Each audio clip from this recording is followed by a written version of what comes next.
not exactly knowing how to express your emotions except for sorting it out by writing it down. That's a lot how Floral District is. Really? I'm very cerebral. And I'm also ADHD though. So my intelligence gets lost in my dissociation sometimes.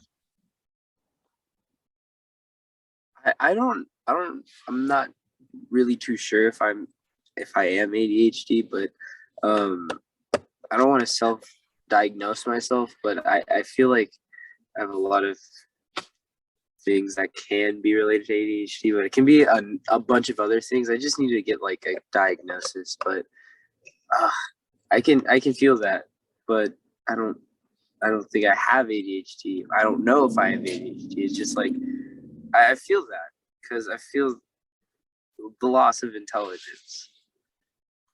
Right. No, for sure. It was really loud. What's really loud? It was like, ding, recording in progress. And like Gio's asleep and the room's dark. And I was like, ugh. Yeah. Sorry. All right. I'm sorry it took so long. I had to pee. You always have to pee though. Yeah. Sorry. Dang, your tattoos in this light are really showing out. Your tattoos are showing. Yeah, I'm showing some skin. Trying to look hardcore for your zine. Oh, yeah? Yeah. Well, your face is frozen right now, so I'm not sure how hardcore.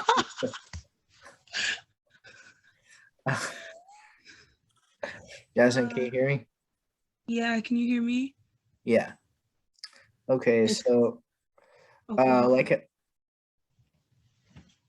like I was explaining, I not only wanted to go through Black and Brown Festival, but also this is a first since I just Lizette just informed me that this is going to be kind of the first interviewing of many different artists that with their consent we might try and get different people of color to interview with us.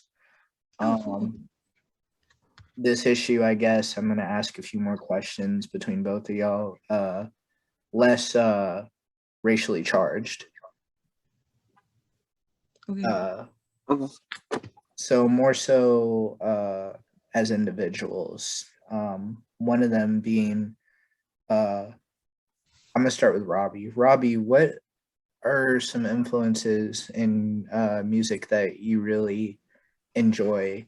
And or how did you get as far as the music that you enjoy to this journey of being able to be like, this is a sound that I wanted to get? Like, what are the stepping stones of bands also? I feel like where Bozos is right now, it's had like a bunch of like different evolutions in like since 2017, because we were like a garage rock band and then like kind of turned into like a indie garage rock, and then like now we're kind of like this emo punk amalgamation type thing. Mm-hmm. But this stage of Bozos I'm really happy with because it's music that I actually care about, because I'm putting like a lot of emotion into it and like working with myself through it all in the process of writing these songs. So like they have a lot more deeper meaning than the songs that I wrote in like high school and whatever. But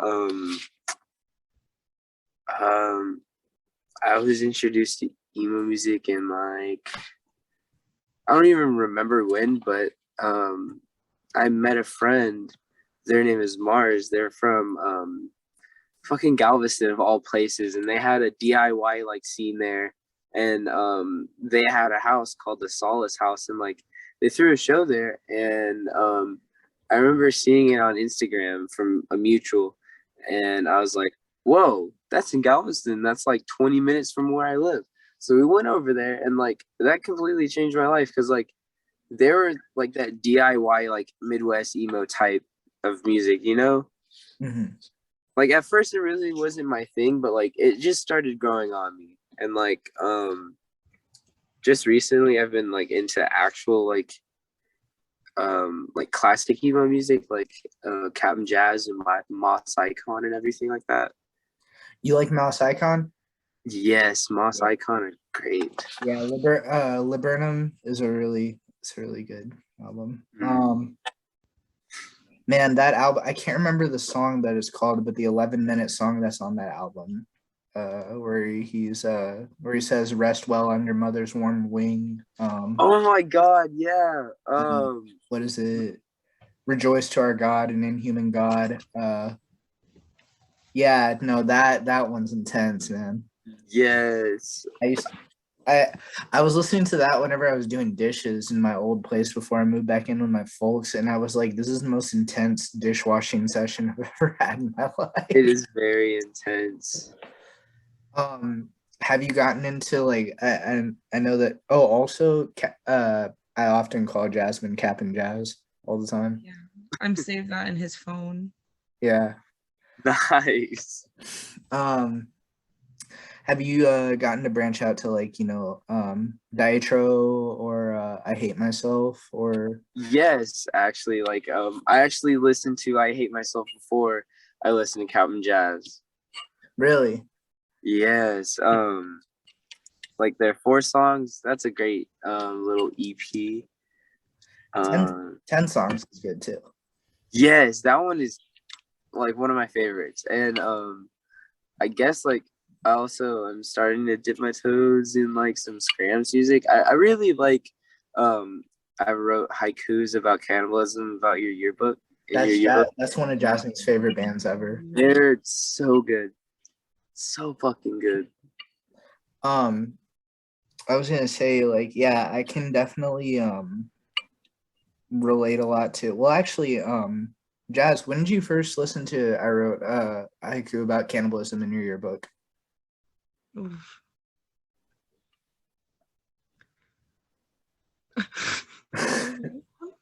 I'm old.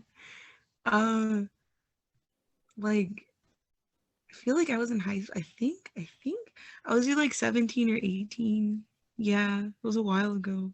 You listened to that in when you were in high school? Well, okay, so like you have to remember that like I dipped my like I've been listening like to like actually listening to music since like 4th grade. So like that's when I liked like The Used and My Chemical Romance and Taking Back Sunday. And so it was just like, I mean, yeah, like in high school towards the latter end of it, I definitely was into like the Dead Kennedys and like the Crucifix and Void and all that like hardcore shit.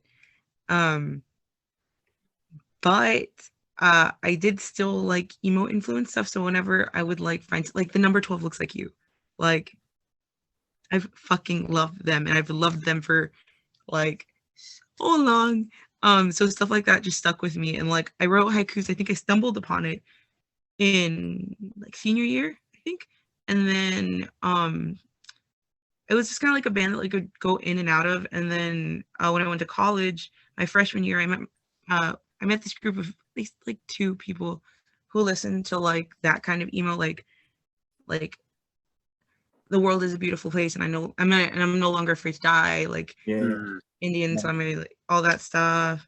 And so my friend Luke was like, "Hey, have you heard this band?" And I was like, "Yeah." So then he just like got me into it even more. Yeah, he's awesome. Well, I don't know. I haven't talked to him in a while, but he was a good kid. No, to save him from hurting himself a lot because he was drunk, but he's a good person. That's a lot of people though. Yeah. Especially in the scene, honestly. I had to like he was from New Jersey, so like he wasn't even from there, and we were both like fresh in Chicago. But dude, like he was just bad with his alcohol, and like he would like go drink like leftovers and stuff from other people's cups. And I was like, you can't do that, Luke, don't do that. And like he almost like he like choked me one time and he pinned me against the wall and like he was gonna punch me and then he didn't punch me and then he shit himself. And I was like, go off. Oh my god. It was bad. Like And then like another time he puked on the train like twice, and I had to like he was like 6 foot something, and I had to like carry him, and I'm 5'1". Like it was bad.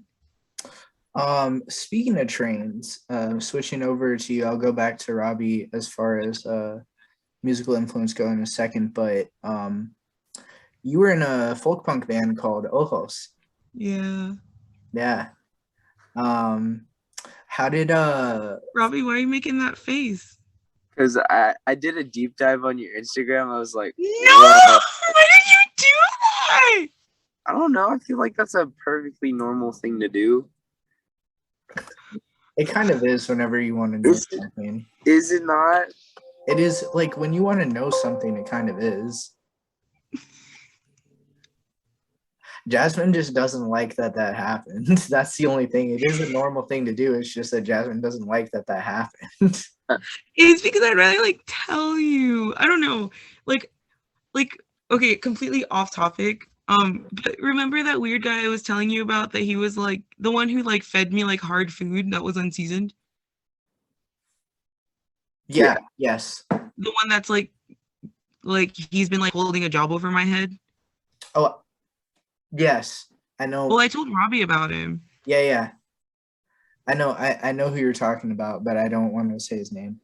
Dude, fuck him. He's disgusting. But anyway, no, he creeped me out because like he like Googled me, and like when you Google me, I am the only person with my name in the world.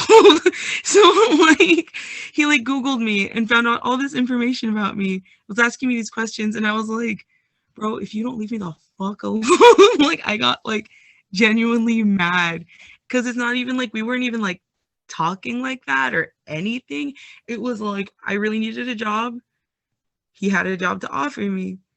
And then he just kind of like took that and like ran with it, I guess. But the fact that he Googled me and was like, what's ojos? What's chingonas? What's this? What's that? And I was like, excuse me, bitch? Like, don't fuck ask me shit about my life. Don't sit there and fucking like, you digging into my Instagram isn't that big of a deal, just because I added you. Like, I think you followed me. But I followed you back, and we're friends, you know? Like, we know each other. So it's not that big of a deal. But it is definitely something that I'm kind of like, you could have just asked. Like, I would have answered. I mean, Well- like, it just like gave me a sense like, damn, you are established. I mean, it's so that being said, would you be willing to answer a couple of things about that? Sure, that's fine. So, first of all, I guess before I say anything about Ojos, I do know that you were in a band, a power violence band that you practice with No! short or before that called Mierda. Oh, shit. I haven't thought about I haven't thought about it in so long, dude. Yeah.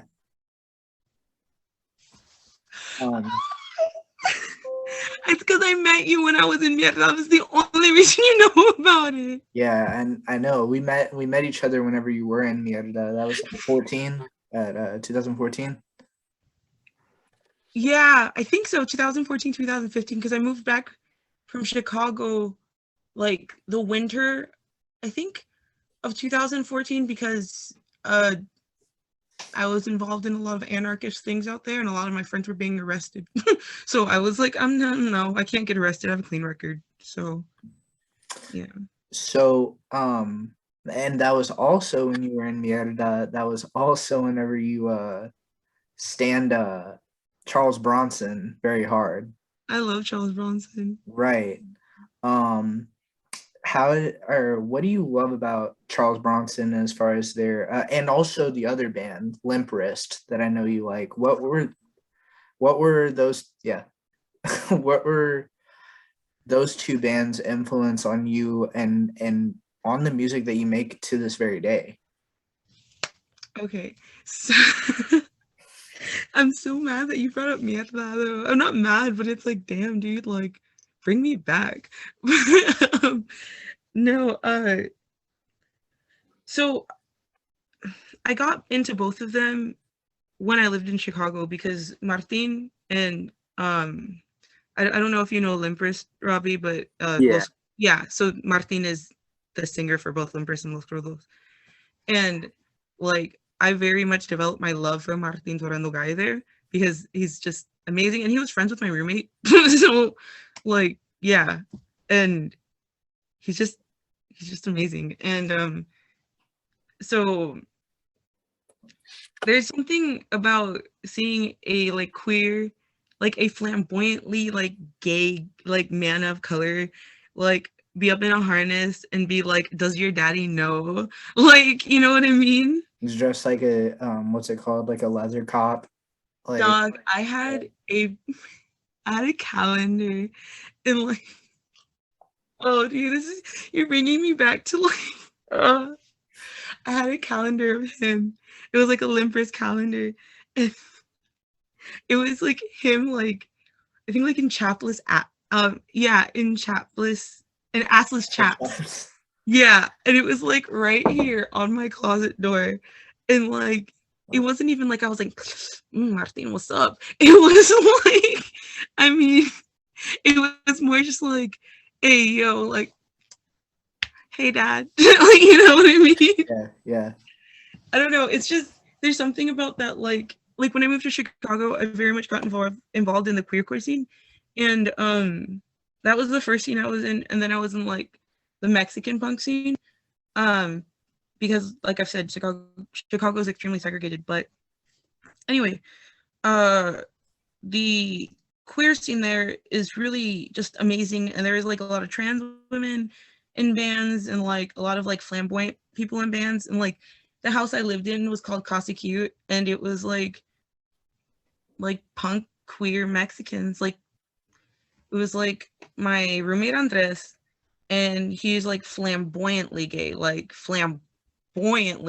we walked down State Street and there's this preacher, and he would always talk about how everyone was going to hell like all the time. And so we passed by him and he's like, you faggot and you dyke, you're disgusting and you're gonna burn in hell. And I was like, hey yo, are they talking about us? Is it that obvious? Yeah, so it's just, sorry for saying all that, but like it was him and it was my roommate Junior, and Junior was very much like daddy. Like he was like I think 33 at the time.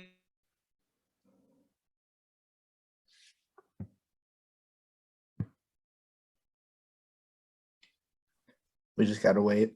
That's all we can do. Yeah, that's all we can do is wait. Jasmine, if you can hear this, we can't hear you. No. Okay. Yeah, he was like shaved head, like very like if you pass by him on the street, you wouldn't think he was queer. You know what I mean? He's like a husky dude, like he could fuck someone up real bad. But like in the apartment, he was like, girl, like, and we had like dicks everywhere in the house, like crocheted dicks. Like I remember one time they took the crocheted dick out of the bathroom, and I was like, it feels empty. Like there was like gay cowboys everywhere. Like it was the best. I was just like, wow, like yeah. And so in relation to all that, I like Limp Wrist a lot, and they've influenced me, like the music I make a lot, because during the pivotal time of me developing, I kind of was in this family of queer people, and I like completely outwardly queer, like completely outspoken. Like my favorite punk house was like called Sodom and Gomorrah, like, you know what I mean? And Limp Wrist just so happened to be one of those bands that was so outwardly queer. And it wasn't like what's that damn, like Pansy Division, I think, where like not knocking them, but they're like palatable. You know what I mean?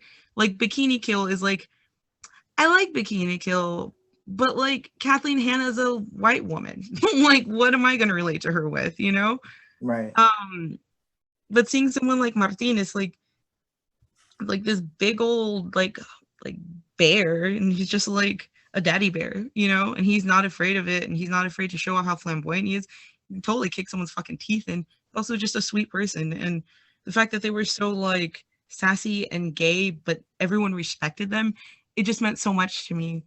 That and Charles Bronson, I mean, fuck, they're from like, I think they're from Illinois actually. So they were really big in Chicago anyway. Um, but they were sassy as hell too. Like they weren't considered sass, but you can't listen to Charles Bronson and Right. not tell me they weren't like they didn't suck a little dick on the Right. side. And Like actually, what people don't know about the whole power violence thing is that a lot of the power violence scene gave them flack because of just how flamboyant they were. Because power violence was originally like skating and spray paint and like yeah, macho it was like a macho version of crust. You know what I mean? yeah, for sure. I mean, there definitely still was people like that that went to those shows. Like I'm not saying that the whole Chicago scene was perfect. It wasn't at all. Um, Oh yeah, but not that there's anything wrong with skating or spray painting. I do both. But yeah, you know what I mean.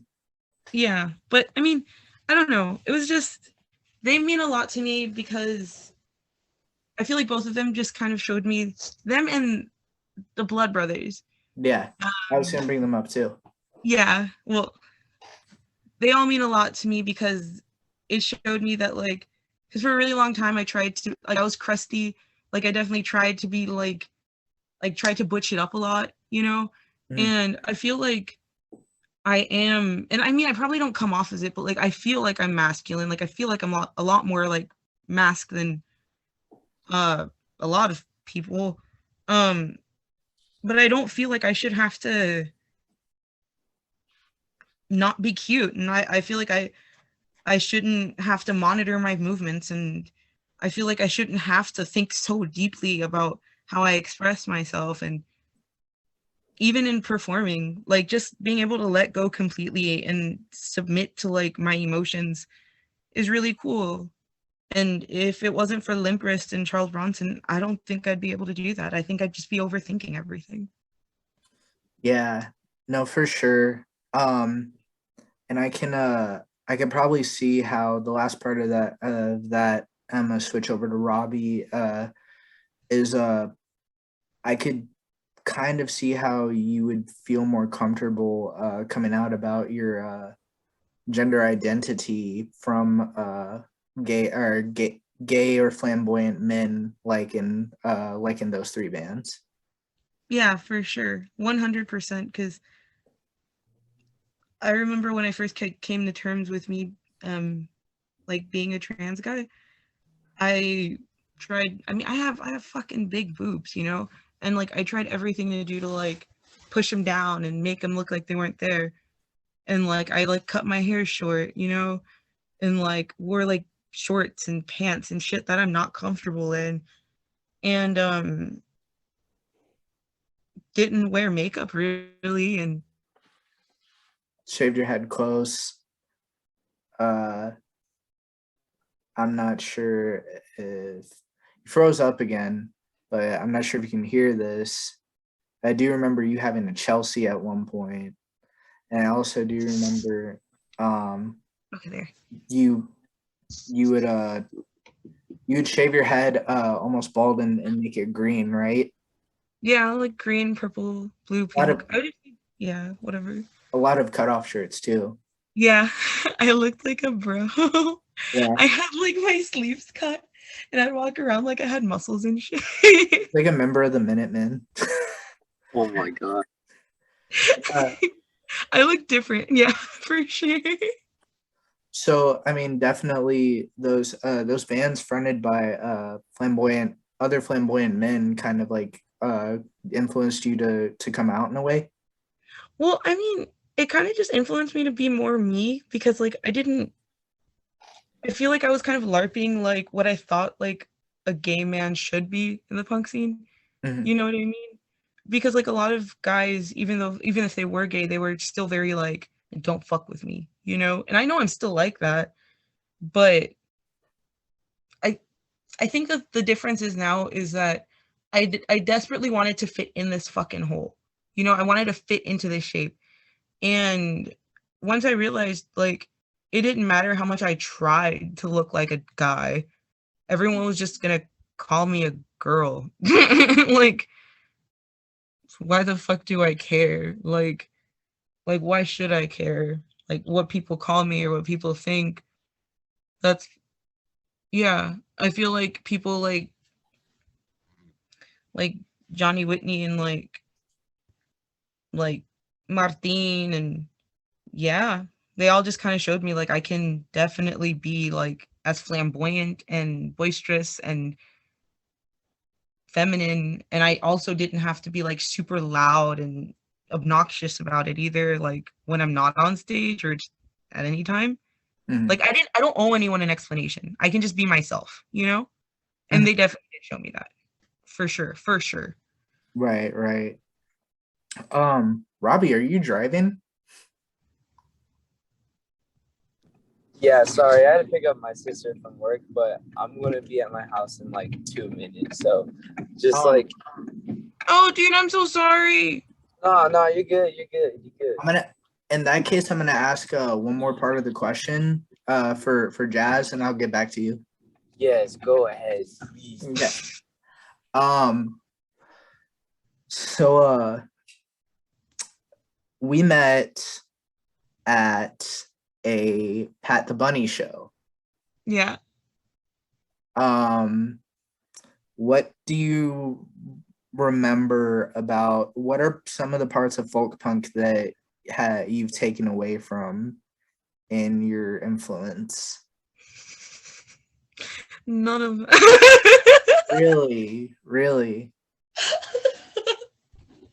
How did I know you said that Bozos was a garage band at one point, but how did it form? So like back in high school, there's this dude that everyone knew, and he was like, "Hey, I want to start a band," and I know this dude, and that dude was Doug, and I was like, "Okay," and then I met Doug, and like my first impression was like, "Man, this is an annoying ass white kid," but like that really changed because that was just the surface value, but yeah, we never got together with that dude who like brought us to meet each other in the first place. It was like me and Doug met up and I was like, "Hey, my friend Coco plays bass." Or actually that guy also brought our friend Coco in to play bass. And like from there, like we just met each other, and like that dude was never at any of the band meetings that we had, which was like one like I think we met up 3 times, and like we were just getting like a feel of each other and just like playing easy songs with each other and everything, and like it was going good. And one of me and Coco's friends plays guitar, and like we were like, what if he plays lead guitar? And we introduced him to Doug, and like from there we made like some songs. And then like it just went on a weird cycle. Like we had them recorded on like voice memos, so they were like a very rough like demo type. Yeah. I'm sure we And all remember that though. I mean, I'm yeah, sure Jazz, there's no way that you haven't recorded a song like on a voice memo on a phone or some shit. yeah, all definitely, Bandcamp. definitely. Anyway, But continue. just throughout high school, that's just been like a thing we were doing, just jamming with each other and everything. And like it really changed when we all got out of high school, except for the lead guitarist. His name is Dylan. He was still in high school, but he was like working a full-time job because of quarantine and everything. And like we all got like full-time jobs, and it just like changed from there, because like we didn't really make music with each other, but we still practiced and everything. And then like eventually like Dylan and Coco like left because of like work and just their personal lives. And then like me and Doug have just been trying to make songs together and everything. And we did over like quarantine and everything. And after all the mandates were done and everything, everything, and like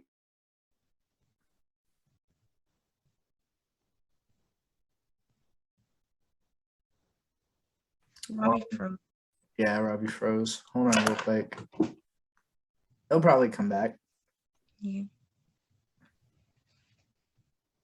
Mm.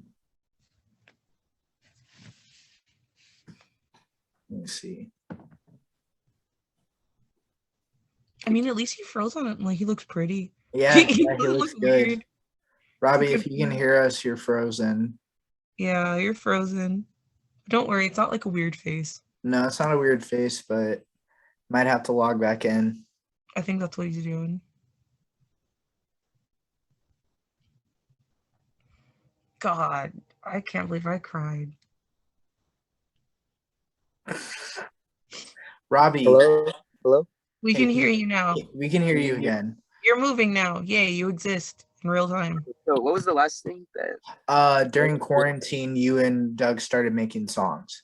Yeah. So we were making songs and everything, and then like mandates got lifted and like things went back to normal, and then like we got a show offer, and like from there it's just like been like the driving force between me and Doug. But like I've been writing almost every Bozo song since like 2018 now. So That and you know, honestly, I don't really all the way feel comfortable saying this, but I'm also very impulsive and bold.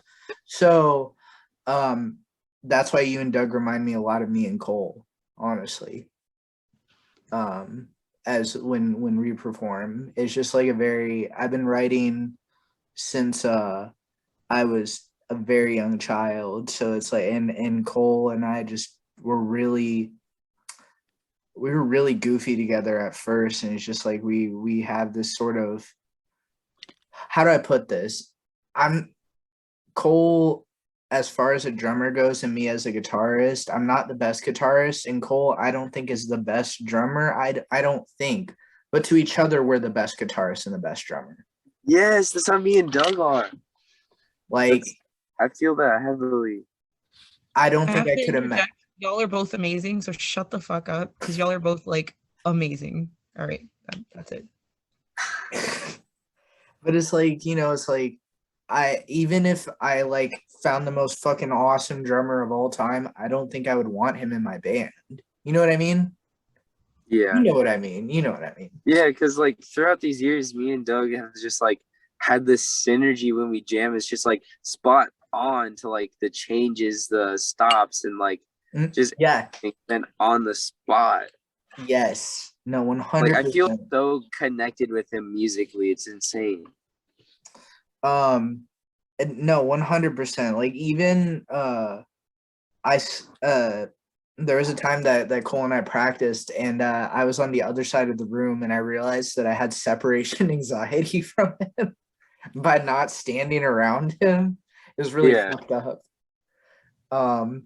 That But was yeah, like the cutest phone call ever. You called me, you're like, Jazz, I think I have separation anxiety. And I was like, fine. You're like, I have to stand next to Cole. but I mean, going back to it though, and this is just a out of the blue question as far as influence go, but like, did y'all ever listen to, or you especially, Robbie, did you ever listen to Hella? Me and Doug like listen to Hella like off and on throughout the years. Um, and I mean, I guess I wanted to say, like, you know, as far as like anti-folk goes, I know you also are a fan of and he's not exactly anti-folk. I don't know what the fuck you call him, but Daniel Johnston. Yes. That's mostly like Doug's thing, but I have a lot of respect for Daniel Johnston. Cause like, did you know he passed out his mixtapes when he worked at McDonald's to just random people on the shit? Of course I did. Yeah. I mean, yeah, no, definitely. Cause see, the reason I know about Daniel Johnston isn't, well, of course, through his music, it is, but um one of my favorite bands, the Jesus Lizard, was friends with him. And so were the Butthole Surfers. Yeah.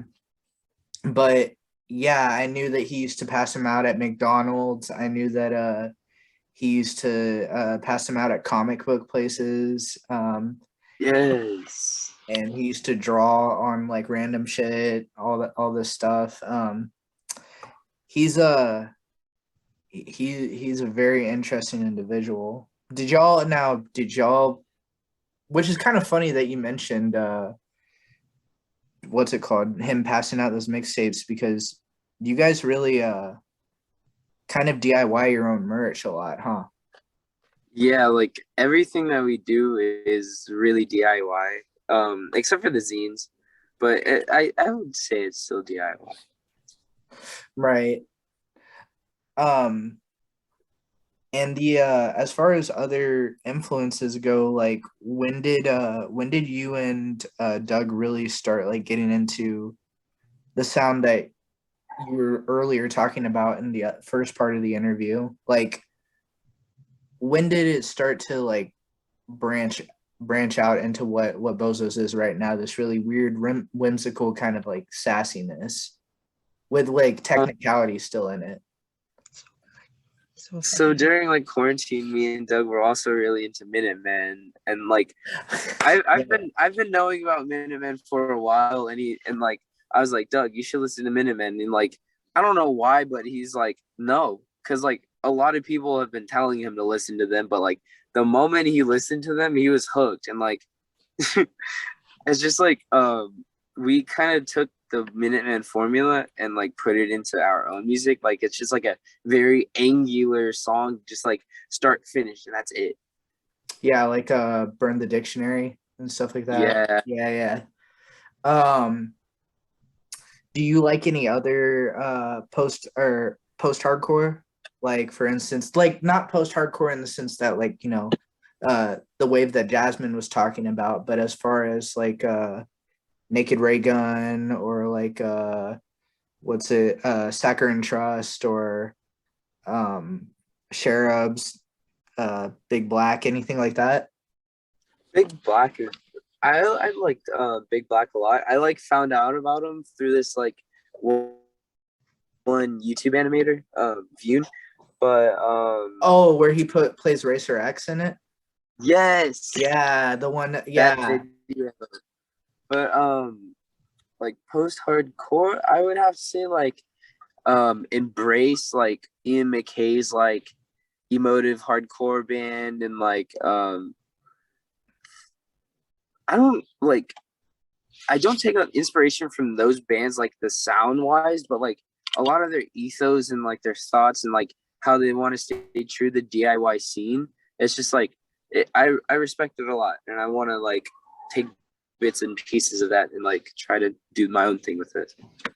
Right. Now for sure. It's I can totally understand that. You know, where me our band is very much influenced by the types of and I guess that's the sentiment that I get from your band as well, is this weird standalone kind of complex to it that Ghost in the Shell. Anyway, this weird standalone complex that you're not quite punk rock, not quite hardcore. And I saw you quote something like that. I'm paraphrasing in your zine. But you take the ideas of DIY, the ideas of punk rock, the ideas of several different things, and put it into something that you enjoy. Yeah. And so far, how's the response to that been? Because you do play in a predominantly punk rock and extreme music scene. It's like it's pretty crazy because we play like very like quiet compared to the rest of the bands we play with, but like it's such a weird dynamic with us where like we can make very loud and like very like beautiful music at the same time, and like it's ear catching because like there's a melody to it. So like I guess that's where they found out about it, but like I was very intimidating to play like like thrash shows with like thrash punks and like metalheads and shit, and like, are they even gonna listen to our music? But some reason like they liked it. Like there's this one person, I don't know their name, but I saw an Instagram post. It's like, yeah, I saw an impromptu jazz band the other day, and it was a video of us playing Seasonal Ego Death, and I was like, oh my goodness. And like he like commented under his own post, he's like, yeah, but they were really fucking good. So Oh my god. Oh my god, dude, that's so good. I hope you realize that that's actually pretty awesome. It's pretty funny. it was fucking funny when I saw it. I was like, oh my goodness. I forget that I can't remember the instance, but I think that happened to y'all one time also, where I heard somebody tell me like, yeah, I saw this. I was like, oh, it was the first time I heard of you guys. I was like looking at a bill, and I think it was a House of J bill, and I was like, who's Bozo Boys? Because that was whenever you guys still put Bozo Boys on stuff, or listed it, I think. I could be wrong about that. Have y'all always called yourself Bozos, or did you ever go under Bozo Boys? We always called ourselves Bozos, but like I think people just put that on the flyer by default because that's our Instagram name. Gotcha. Yeah. Thank you for clarifying. You're welcome. So I had seen it on a bill, and I was like, "Who's Bozos?" And they were like, "Oh, it's this really fast indie band, and they're really good." And I was like, what do you mean by, isn't that just called punk rock? He's like, yeah, but it's like, and I was like, no, I don't, but okay. Like, I'm glad people can do that with our music. Like, I don't even know what to call it either. Emotional music. Nah, I mean, that's the best part of it. And, switching over to you, Jazz, like, I'm sure that you find when we think about classic, no disrespect to these bands, because I love the bands. When you think of classic Houston, Texas power violence bands like Paranoid Chant, which is also a Minutemen song, but when you think of classic power violent Gulf Coast PV like Paranoid Chant or DDA or Desadapto, Disocial, or fucking Knuckle Dragger, how do you like, you kind of got to admit in a way that Lagrimas is a little bit different than that vein of power violence. Yeah. I mean, I feel like it's all of us listen to different music. Like Laramie listens to a lot of like Midwest emo, and like she's really into like Paramore and like Panic at the Disco and stuff like that, and also like American football and stuff like that. Yeah. And Tiger Shaw. Tiger Shaw. Maybe. Yeah. Yeah, I don't know. We'd have to get Laramie on here. She won't do it. She's very, no, she won't do it. I love how you already know that. Yeah, she won't do that. And like Rye's not even into punk. Like, I mean, like she started to get into it, but like she, Rye's into like weird like alternative rap and like stuff like that. Also like, power electronics and noise. Yeah. And like hyper pop and stuff. Right. Very very punk, except on the electric side, really. Yeah. And Edgar's into like, Edgar's the punk. Like he I love Edgar to death, but he's very much like trad punk. Like he listens to like D-Beat and like crust and like trad hardcore and like punk rock and all that. And I listen to like, I mean, like I fuck it, like I'll still put on Minor Threat, like I'll still be like, bitch, like I've got the straight edge revenge, but like, Mhm. I mean, But for some reason, you don't like Gorilla Biscuits. I hate Gorilla Biscuits and I hate Judge. You Like, know, I have to say I don't like Gorilla Biscuits that much either because they're a group of thank angry you, rich white kids from the suburbs. Okay, thank you. This shit, it sounds so inauthentic. man, y'all are tripping. Or maybe you're wrong. 2 out of 3. What? Or maybe we're wrong. Who knows? No, we're not wrong. It's just all opinions. I mean, man, y'all are tripping. Dude, I'm sorry. Like, I love Gorilla Biscuits. I know you do, but I can't. But it's crazy because that is true though. Like how they'd say well, for instance, the dollar bill has a founding father of America on it. It also has a abusive slave owner on it. Yeah. And we both both of those things are right. For me personally, yes, Robbie, you're not wrong. Gorilla Biscuits is a bunch of spoiled brats that like probably like that had nothing better to do than to like slut shame some girl on a bonus track. But at the same time, I do like Gorilla Biscuits. I'm not gonna lie. You know what that Yeah. reminds me of?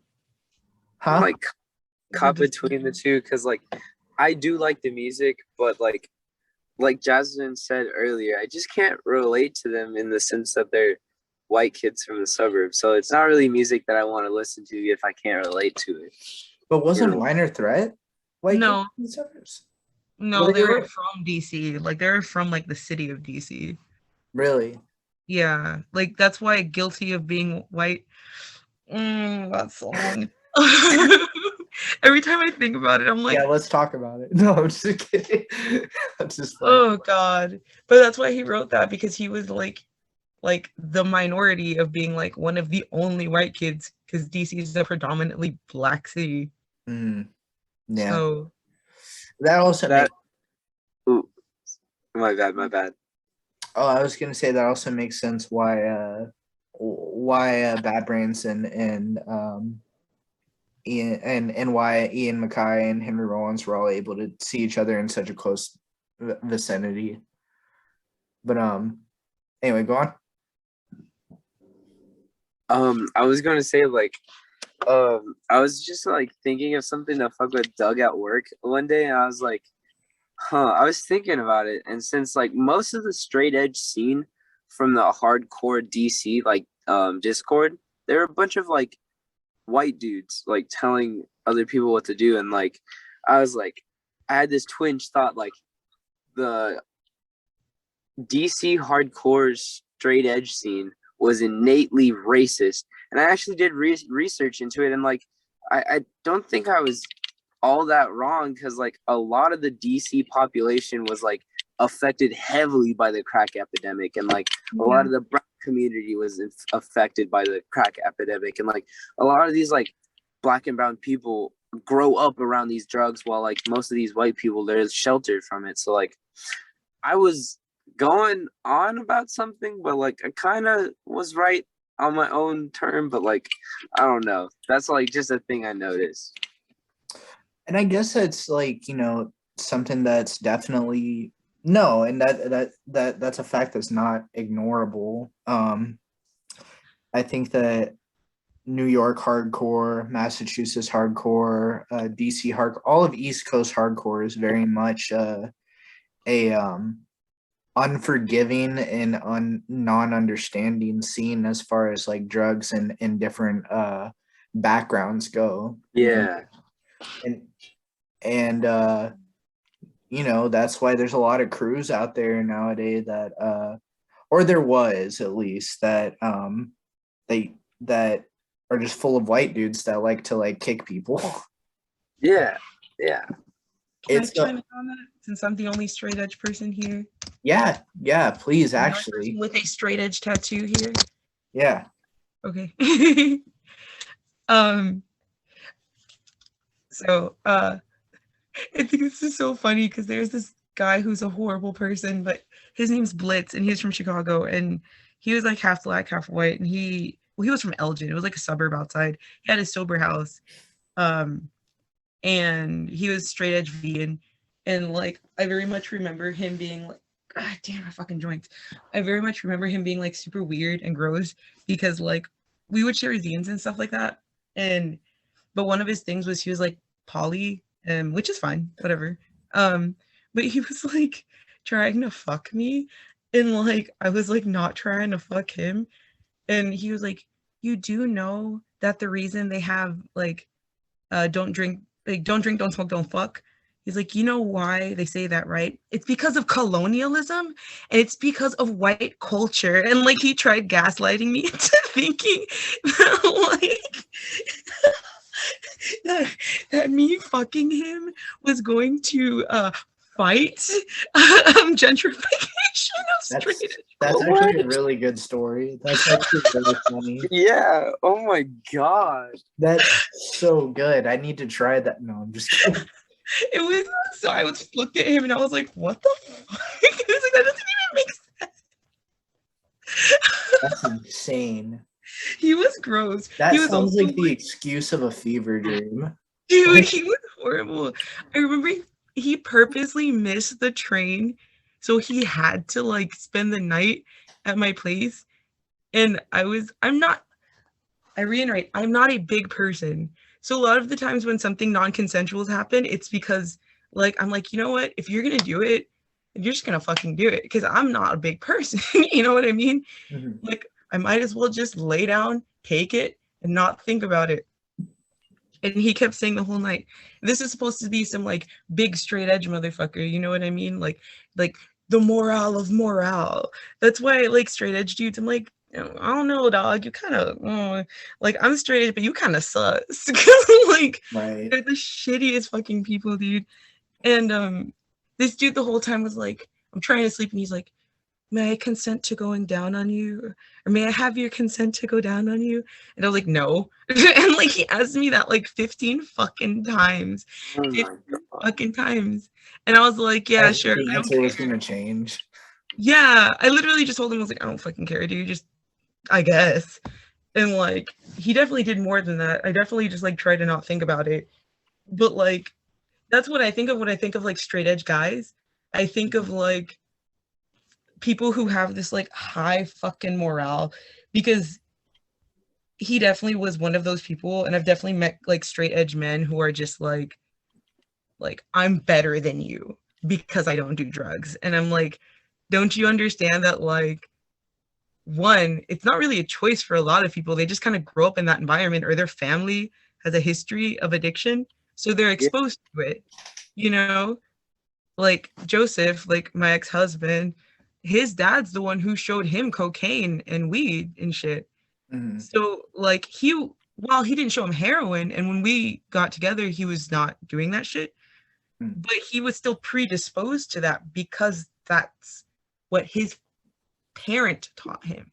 Mhm. So I feel like people who are like, hey, like if I see you fucking smoking and drinking like on the East Coast, I'm gonna fucking punch your lights out, you piece of shit. You know, people like that in fucking Chicago, like, how dare you do this, blah blah blah. It's like, you shut the fuck up.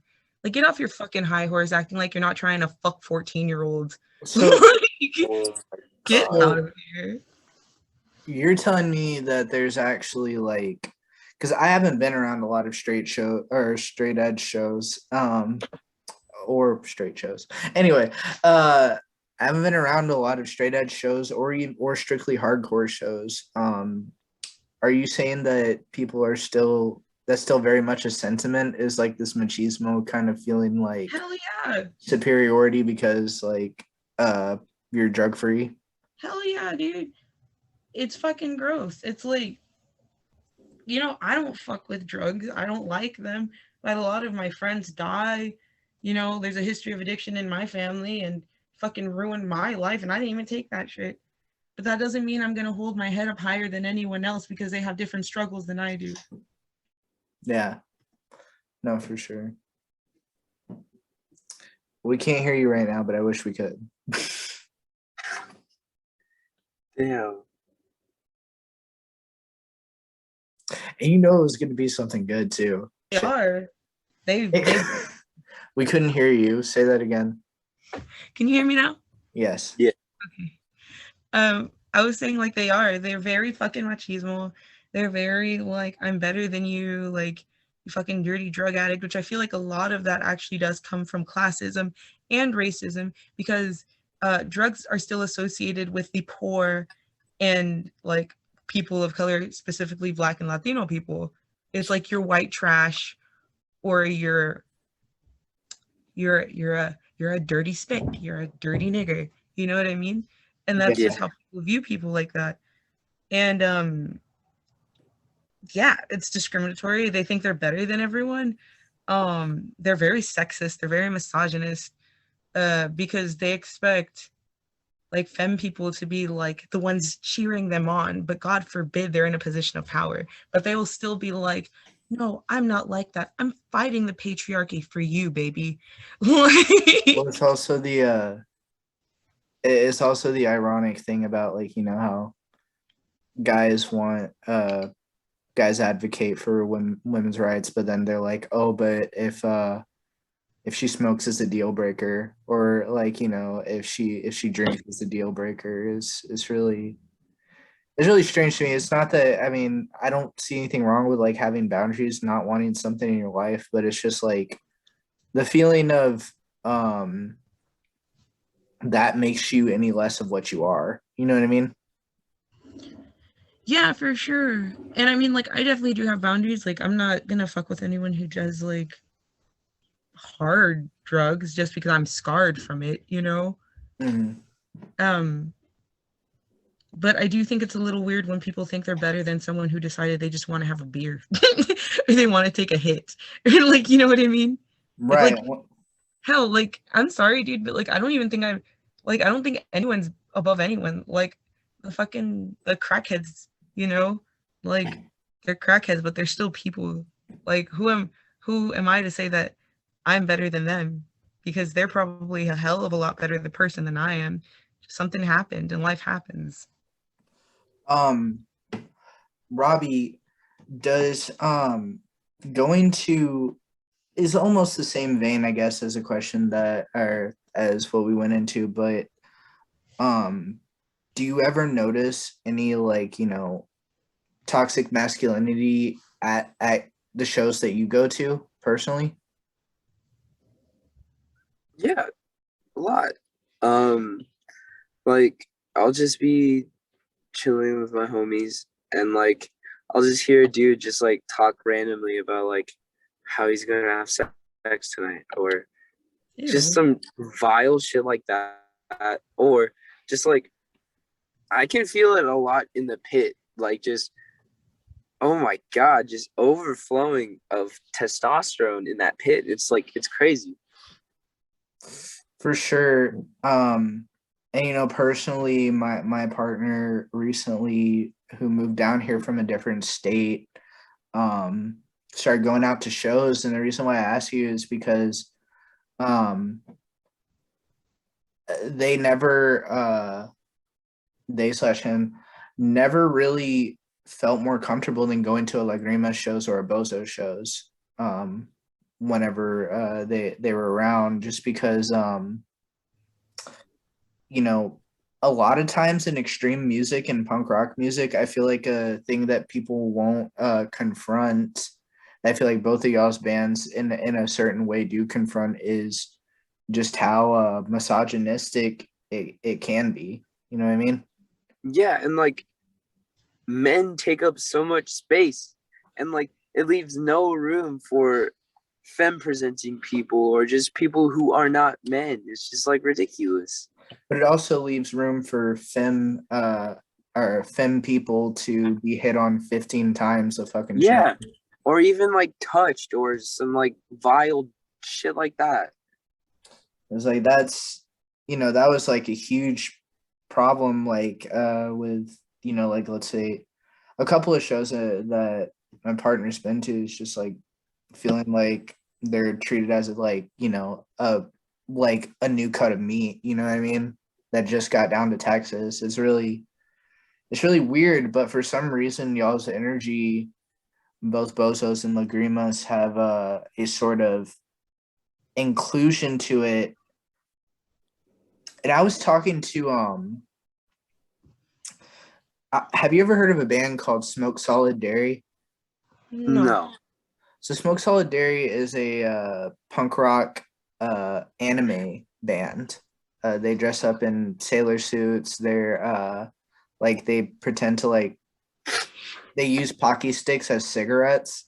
Like it's a really ridiculous thing. But I was talking to the lead singer of Smoke Solid Dairy about how I just wanted people to feel safe at shows that Floral District plays. And I was wondering what that kind of meant to well, I guess I'll ask you first, Robbie. Do you make it a point to, as I think you might, because people do feel this way that come to your shows, do you make it a point to make your shows, or at least your sets, or when y'all are like in the area, a safe space? Yeah. Ever since like this one incident happened where one of my friends got grabbed by this one dude where she wasn't asking for it, like at the beginning of each of our sets I've been saying like, hey, if you're a guy and you're like you came here to meet with a person and you lay your hands on him, like don't do that shit. Like it's not cool. You're not safe here. Just trying to lay down ground rules so like those types of people will get an idea of who we are. Mm-hmm. It's like I don't want to be threatening, but like we kind of have to be, since like I feel since we are all like or at least me and Doug are cisgender dudes, we realize that we are men, and like Dan is a mask presenting person, and like so we automatically have power over people because of just the default what we're placed in, and like we might as well just use that power to like do good things and make a safe space for people, because like during quarantine, like the whole California like indie like garage scene like got fucking turned inside out because it like a lot of prolific bands got outed for being like very creepy like pedophiles and shit like that, and like that shit shouldn't happen with music. Like, are you talking about the Burger Records incident? Yes, Burger Yeah. Record shit. Yeah. And like I just watched all of that unravel, and like I was like, if I ever have a music scene, I really don't want this behavior to happen. And it's just like people are there to enjoy the music and not to get harassed. So like I just want it to be a place. It should be the like bare minimum to ask for, but like it's not, and it's fucking it bothers me. But I'm glad we're kind of building that for people. And I mean, personally, I'll let them speak on behalf of themselves, but personally for me, like, thank you. You guys do make me feel like like that night that emo night happened, I'd never felt better at a show in a couple of years. That was such a nice night, dude. It was. That really was. So Jasmine, as I can already know, Lagrimas doesn't play that shit at all, huh? Yeah, no. Yeah, our event has a reputation for, for being we don't just talk, you know. Yeah. We've had people being both Laramie and Rye punched 2 motherfuckers out at a show in Denton. Edgar tried to beat the shit out of Dakota, but there were people holding him back. And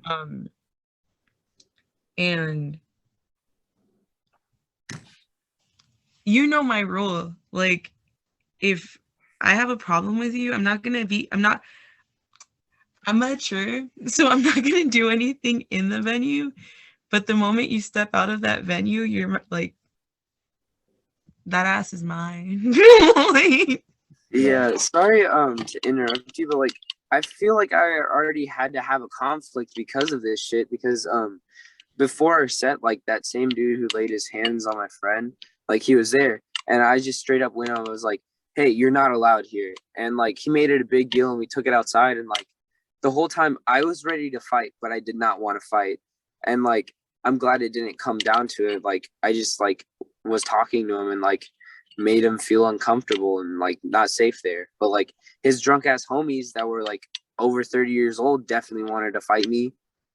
yeah, So like, they're yeah, not so gonna fight you. They're just I'm really not afraid of conflict if I'm trying to make a safe place for people. But please go on, Jasmine. they're not gonna fight you. They just like talking shit. Nobody does really. I mean, it's very rare. The only person I could ever see really fighting people, and it just doesn't happen that much in the scene because people. And I think that's the whole like straw man thing that I feel like is cool about Lagrimos in a way, is calling people's bluffs. You know what I mean? Being able to Go ahead. call out like you're not as powerful as you present yourself to be. You know what I mean? I mean, yeah, because like we're all like we're fucking adults, dude. Like, I don't know. Like, I know me personally, like I've been to a lot of different states. I've lived in 2 different fucking states. I have friends everywhere. And fuck, I have friends in like Spain and in Mexico and shit. Like I know people. I was in the worst. I mean, it probably wasn't the worst because everything's, everything is worse and better than everything else.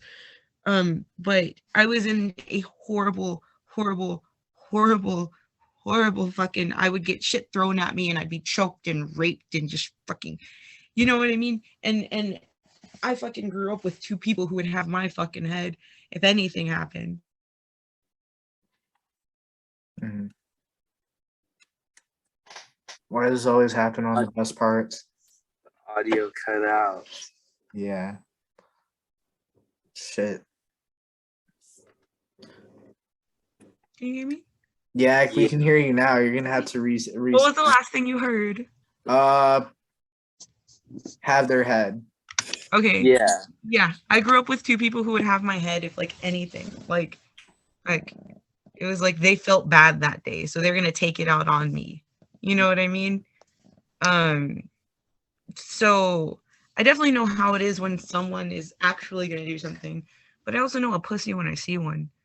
And like, Yeah. I mean, most of the scene, they're just like macho guys and they're not gonna do anything. And like, I mean, besides that, like, it's also like for what though? Because it's like really like at the end of the day, we're just occupying a place to make music. You know what I mean? just Yeah. it's stupid. Yeah.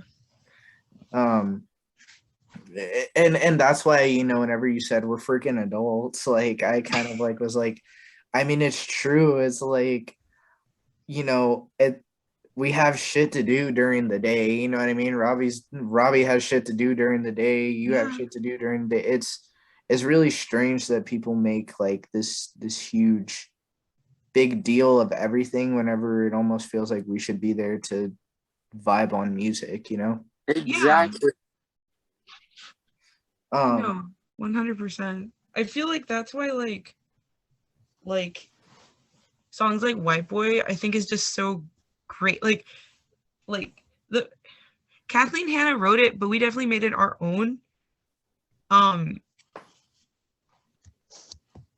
It's frozen. You're frozen, but I think we can. I know. Can you hear me at least? Yeah, we can still. Okay. So yeah, like I feel like we definitely made it our own, and like it's just kind of, I like that song because it's literally like we're just kind of like, LOL, the fuck you gonna do about it? You know what I mean? For sure. And nobody And really does anything.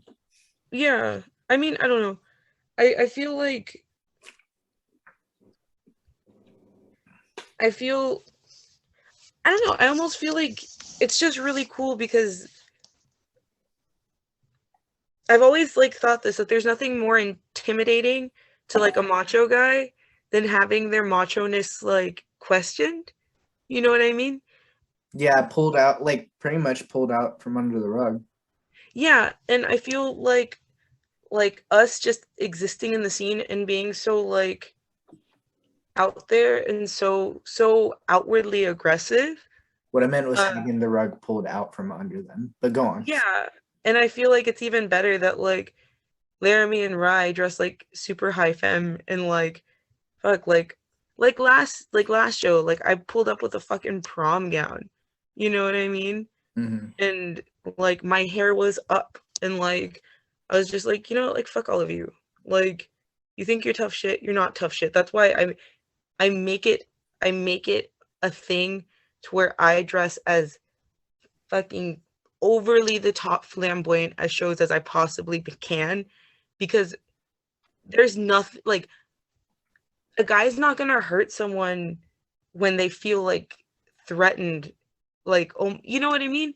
And weirdly enough, because like I don't have anyone talk to me at shows unless it's like other queer people or other femme people, like coming up to me and talking to me. Um, because they like either like so gross, but either like guys are like really gross and like into degradation, or they just like feel weird and they are completely uncomfortable with the whole situation. They're completely uncomfortable that they were, for once in their life, they were made to feel unsafe, Mm-hmm. which is a great feeling that like we can do that to people who are shit people. But yeah, like, and I think they also know that like we don't take anyone's shit. So like if the only time I'm gonna start something is if I feel like someone's in danger. Takes. Um. So winding up here, guys. Um.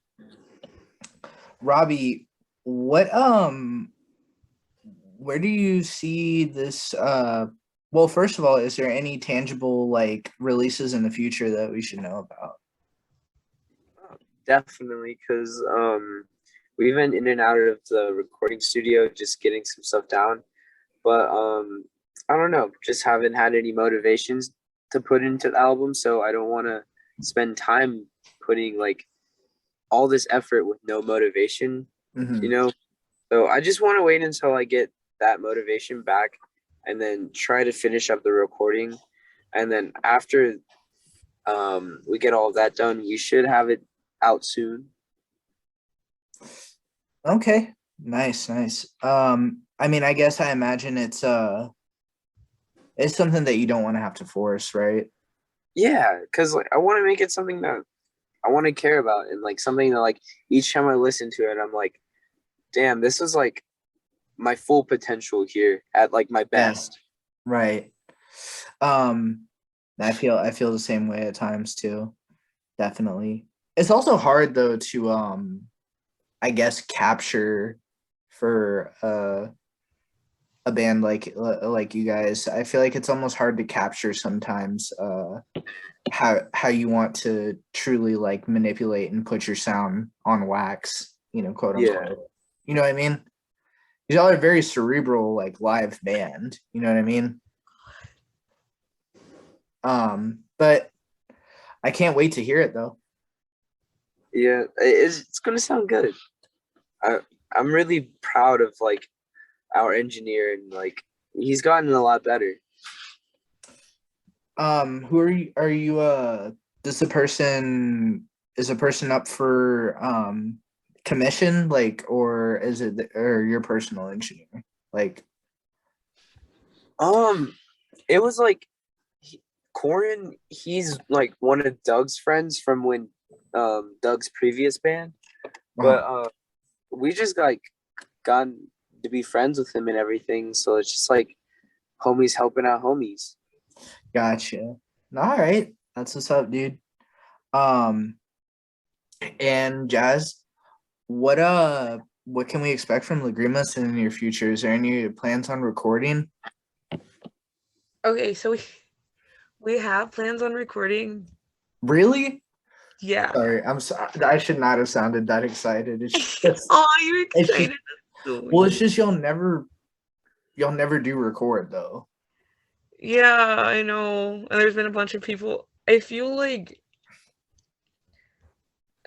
we're definitely like the elusive band in Houston because we have such a big fan base and like people really do like us a lot. But our only recordings are shit, so we don't advertise it. So people don't know where to find us. So the only time they can really hear us is at our Live. shows. Yeah. Yeah. Unless they want to fucking listen to the same 3 songs on YouTube.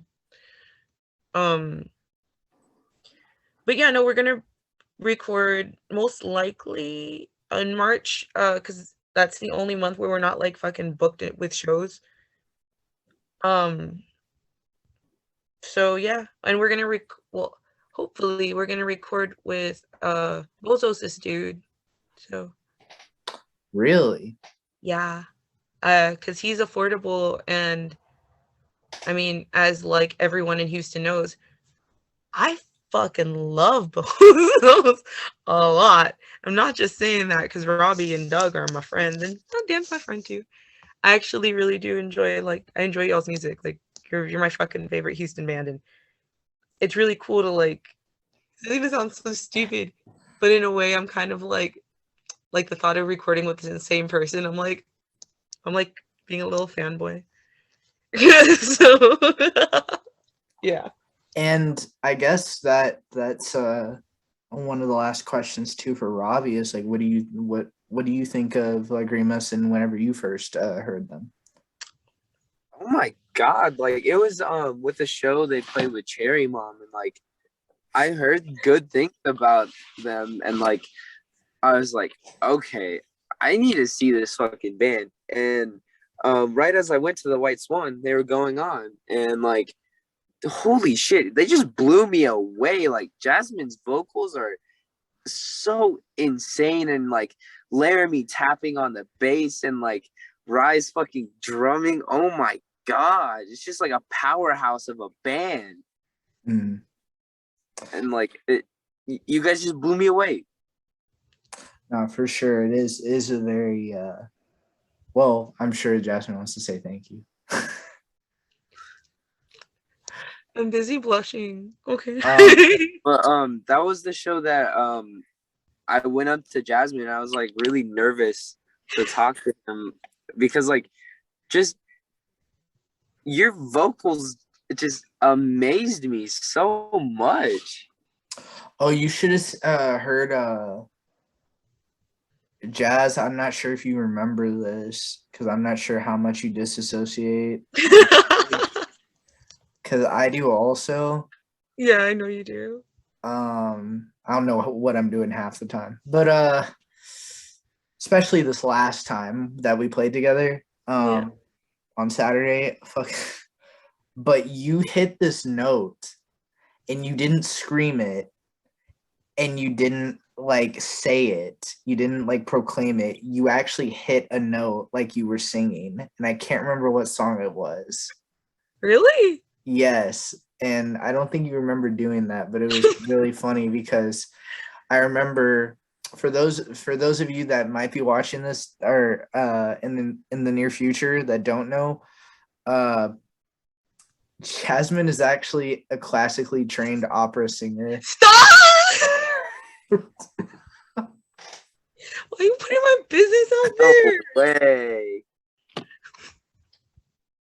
That's insane. Yeah. It's been a while. Oh my god. Yeah. So Jasmine, that is amazing. yeah. I had a choir teacher and she was like, you can go really high. So like she just like drilled that shit in me. Like I was actually like going to submit an application to HSPVA, the Performing Arts High School, but I wouldn't have any transportation there. It's been a hot ass minute. But yeah, I'm reared on the opera and the musical theater. So That is yeah. insane. Yeah, Yeah. I was, but I mean, it's like it's not. It's weird to just how not weird it is. Yeah. it's it's just like it. It almost makes sense because Jazz actually taught me how to scream, uh, in a weird way through phone, but and telling me hints and tips, to where I can scream now without it hurting my throat. Good. Yeah. But anyways, finally, I guess the last question that I would ask y'all is, where do you see y'all's where do you see your band going, and and also what is the most comforting thing that you find in making music right now Oh, with your friends? that's a loaded question. Robbie, go first. Right now I see the projection of Bozos like going up since we have a lot more fans like following us on Instagram. But I'm very excited for this break we're taking in March, and I don't know until when. I think until June or July, just like of doing nothing but like record other music. But like it's going to be a good break. And making music with my friends is like it's such a good experience getting like these people together that like do nothing but work during the day and just like have them sit down together and just like play how we feel. And it's great because like when we play that music to other people, like they feel exactly how we feel, and it's amazing. And Jasmine, as far as you, where's the projection of Lagrimas going, in your opinion? And also, what's the most comforting thing in writing music and making music with your friends? I mean, I don't really know where we're going. I try not to think about that stuff because I don't want to get my feelings hurt if something happens. Yes. um, but I mean, we have enough people who want to see us that we could do a whole West Coast tour right now, with cities planned out and everything. We're just all, adults who have jobs and have lives, and we can't really afford that right now. But I mean, hopefully, like maybe not this year, but maybe sometime next year, like if people still like us, probably like crowdfund or something and try to have a West Coast tour. I mean, like I said, like we can hit every single state up until the Canadian border and come back, and we hit every single state. Yeah, Um, that's insane. yeah, that'd be really cool. I have friends in Chicago and stuff who want us to go play over there. Uh, a lot of people who want us to play everywhere in the U.S. and outside of the U.S. Yeah, Um, y'all already played New York, right? yeah, we played New York. That was really fun. I met I met and became friends with Jamie from Seisha. I think I'm saying that wrong, but I don't know. It's like Alisana. Like I can't say Alisana because it sounds dirty. But See, that's my payback to you two for hating on Gorilla Biscuits, is I think that Stacia is not a good band. okay, so we've discussed this. Like the singer's vocals are very like Not good. They're not no, good. it's Is not that what you're trying to say? The word it's not not good, that they're the not words good. not good. No, it's that they are very like they're thin. I'll give him they're thin. Like I don't think he's capable of doing like a full like dirty scream. Sounds like a Like 4chan troll.